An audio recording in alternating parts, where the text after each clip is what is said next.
आजच्या या बेस्ट कामगारांच्या विविध मागण्यांची पूर्तता झाली आणि त्या मागण्या पूर्ण करत असताना ज्यांचा आशीर्वाद आपल्याला लाभला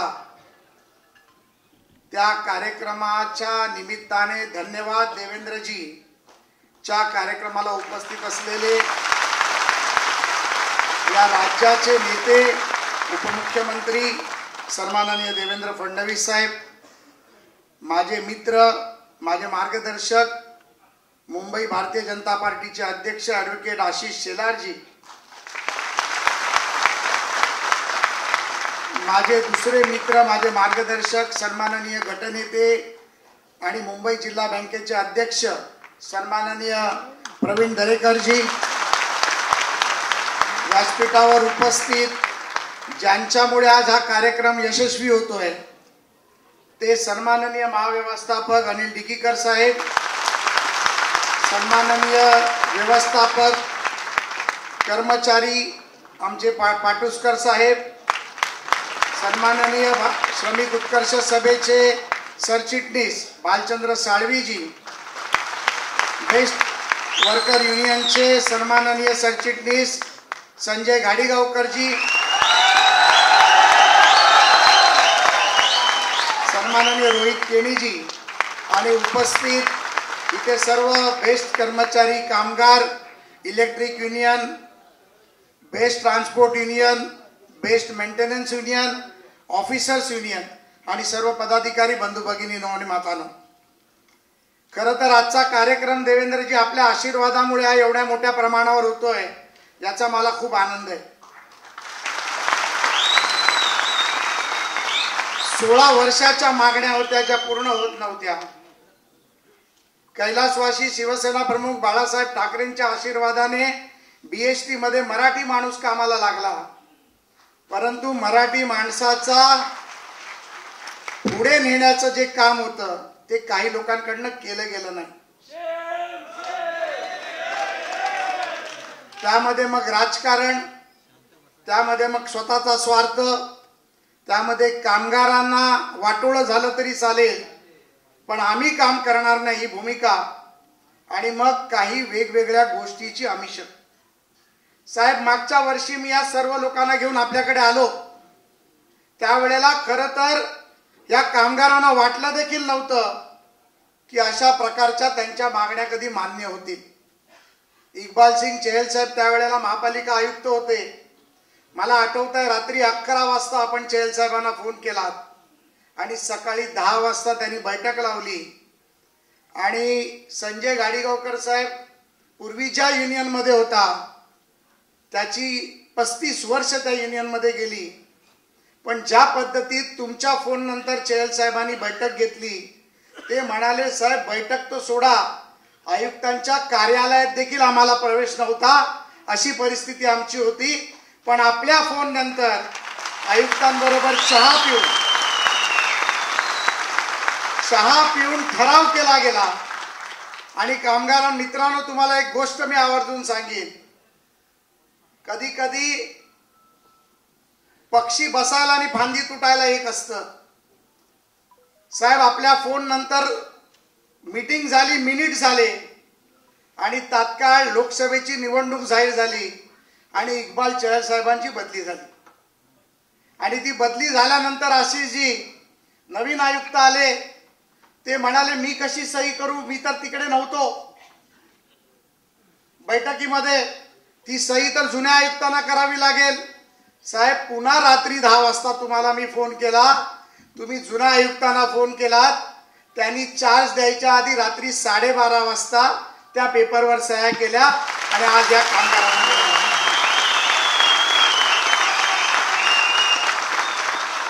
त्यामुळे धन्यवाद देवेंद्रजी, आम्ही एकदा करून चालतच नाही साहेब, सातत्याने धन्यवाद देवेंद्रजी, धन्यवाद देवेंद्रजी, हे आम्हाला करायला लागेल. एवढे प्रचंड उपकार साहेब तुमचे आमच्यावरती आहेत.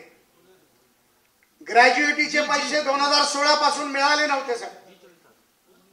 800 कोटीची थकबाकी, आपल्या आशीर्वादाने 332 कोटी रुपयाचा चेक धनादेश आज आपण माननीय महाव्यवस्थापकांच्या हातात दिला आणि तो चेक तुम्ही हातात द्यायच्या आधी त्यांच्या खात्यात पैसे देखील गेलेले. साहेब, कधीच बीएसटी वाल्यांनी स्वप्नात विचार केला नव्हता की कधी आमचे पैसे आमच्या हातात येतील. मग कोविड मध्ये मुंबई पोलीस असतील, पत्रकार असतील, इतर व्यवस्थापन असेल, आपण विरोधी पक्ष नेते होतात, प्रवीण दरेकर विरोधी पक्ष नेते होते, आशिषजी भाजपाचे नेते होते, संपूर्ण महाराष्ट्र आपण पिंजून काढला. पण मुंबई सारख्या शहरामध्ये जीवनवाहिनी जिवंत ठेवण्याचं जर काम कोणी केलं तर ते बीएसटी कर्मचाऱ्यांनी केलं. आणि आपण जाहीर करायला लावलं होतं की बीएसटी कर्मचाऱ्यांना कोविड म्हणून भत्ता देऊ, पण तेव्हाचं सरकार निष्क्रिय होतं. फक्त जाहीर केलं, पैसे दिले नाहीत. साहेब, आज ते 78 कोटीचा चेक देखील आपल्या हस्ते आज सपोर्ट केला गेला. येणाऱ्या एका महिन्यात त्यांच्या खात्यात ते देखील पैसे वर्ग केले जाणार आहेत. आणि अशा अनेक गोष्टी आहेत.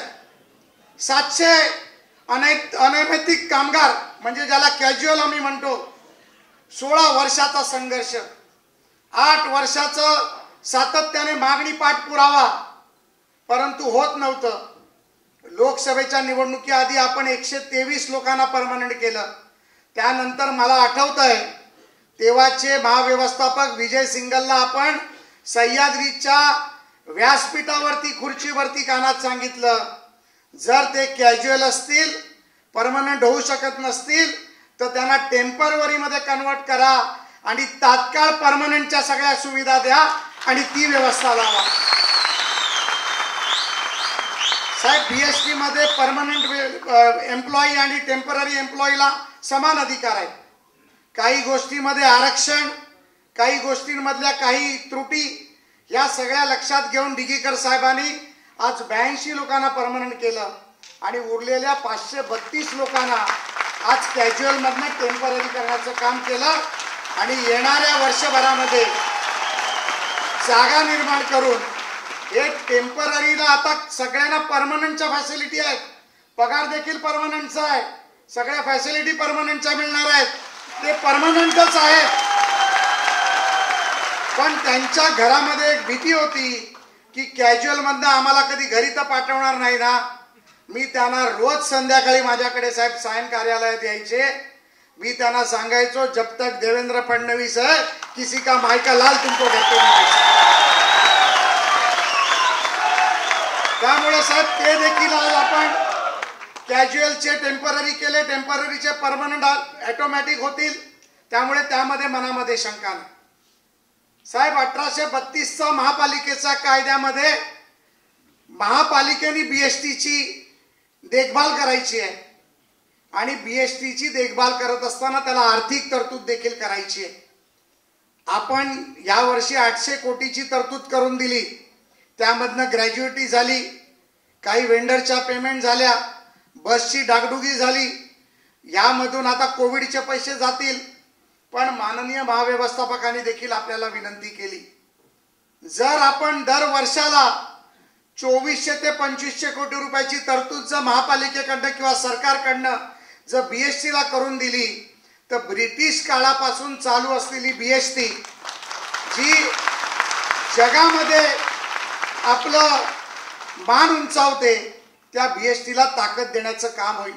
साहेब, त्यामध्ये आपण देखील सुचवलं की काही अशा प्रकारचे प्रोजेक्ट केले पाहिजेत ज्यामध्ये पेट्रोल डिझेलचे भाव कमी होतील, नवीन गाड्या आल्या तर मेंटेनन्स कमी होईल आणि त्याच्या माध्यमातून 2400 कोटीची घट कदाचित 400, 500, 700, 800 कोटीवर येईल.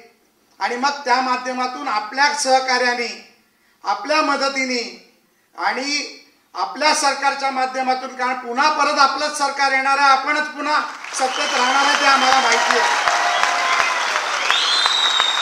हा मुंबईतला मराठी माणूस साहेब आपल्याला कधीच विसरणार नाहीये.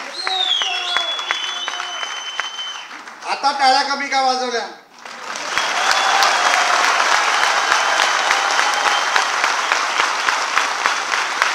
त्यामुळे यांचे पुढचे प्रश्न देखील आपल्या माध्यमातून साहेब सुटणार आहेत. आता ज्या लोकांना साहेब आपण प्रमोशन दिली, मागचे 10-12 वर्ष प्रमोशन नव्हती. महापालिकेच्या ऍक्ट प्रमाणे दर 10 वर्षी प्रमोशन होणं जरुरी होतं. आपण माननीय चेहल साहेबांच्या मदतीने, दिघीकर साहेबांच्या मदतीने आता प्रत्येक 10 वर्षाला प्रमोशन, म्हणजे एखादा व्यक्ती कामाला लागला तर 30 वर्षात 3 प्रमोशन घेऊन तो रिटायर्ड होईल अशी व्यवस्था केली.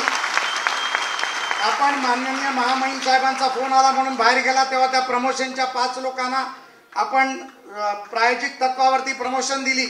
त्यामुळे या माध्यमातून 1000 लोकांना साहेब प्रमोशन मिळणार आहेत. हे देखील अतिशय आनंदाचा क्षण आज आपल्याला आहे.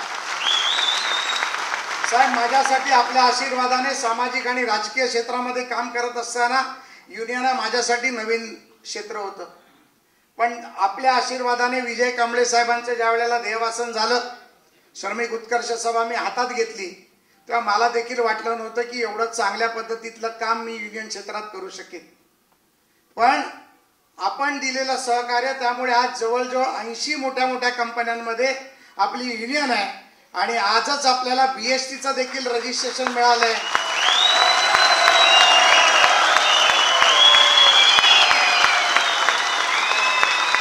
साहेब, आपल्याला शब्द देतो, रजिस्ट्रेशनचा नंबर देखील फार चांगला मिळालाय, 318, म्हणजे परत 3 नंबर फिक्स.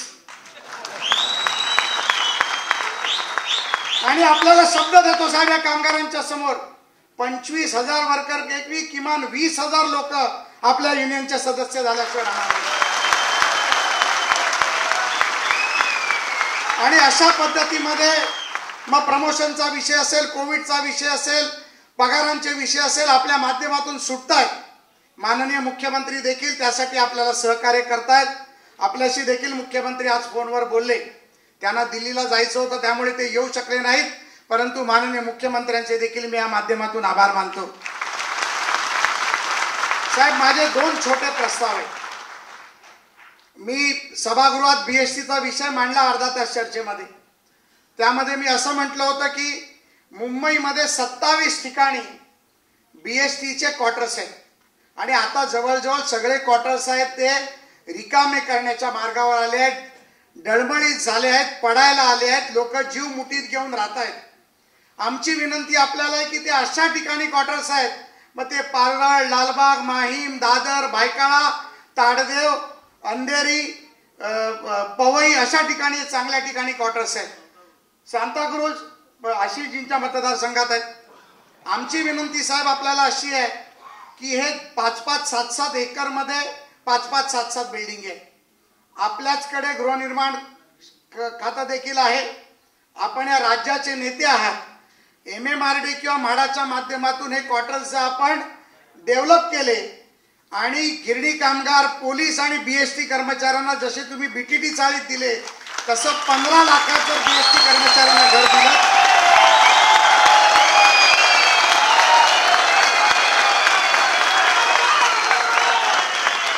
साहेब, माझ्या माहितीप्रमाणे मी दिघीकर साहेबांना सांगितलं की एक इंटरनॅशनल एजन्सी लावून त्याच्यावरती वर्किंग करा.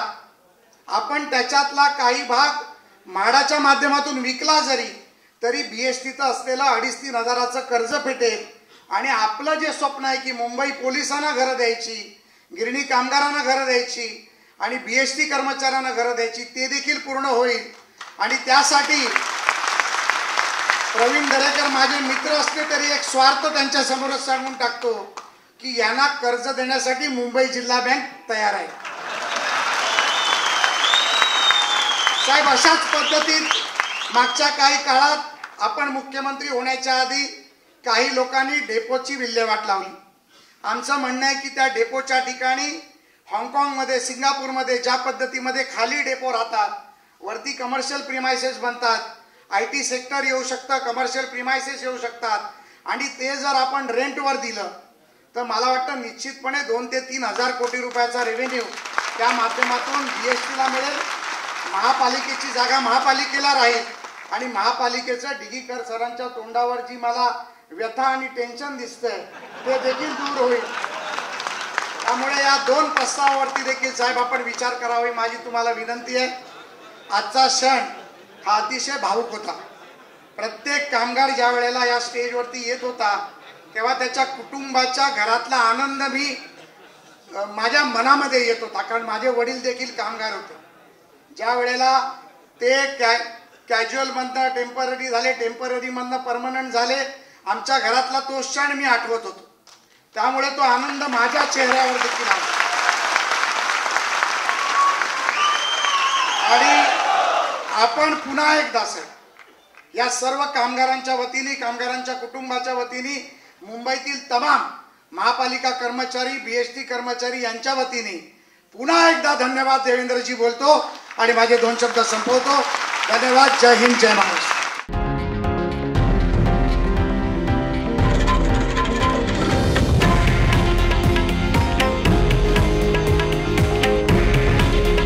हे आहे देशातील नंबर 1 न्यूज नेटवर्क आणि आपण पाहत आहात TV9 मराठी. काळजी तुमची, हित महाराष्ट्राचं.